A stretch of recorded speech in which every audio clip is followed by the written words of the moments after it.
তো এই গাছটা ফাঙ্গাস লেগেছে, ডালগুলো আমরা সব কেটে ফেলবো। এখন দেখুন কোন কোনগুলো কাটি।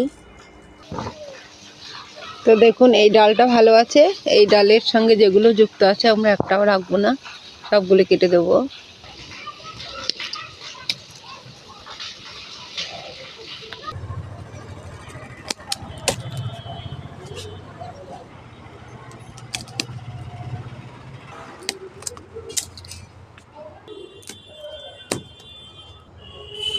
দেখুন সব ডাল কেটে দিলাম, কতটা ডাল কেটেছি দেখুন। তো গাছগুলোকে আবার স্যানিটাইজ করবো, ওর জন্য একটা অ্যালোভেরা নিয়ে নিলাম। তো যেগুলো কেটেছি এবার স্যানিটাইজ করে দিই অ্যালোভেরা দিয়ে, তাহলে আর এখান থেকে ফাঙ্গাস লাগবে না, পচে যাবে না। তো এইভাবে করে সব অপরিজনীয় ডালগুলো সবই কেটে ফেলবো।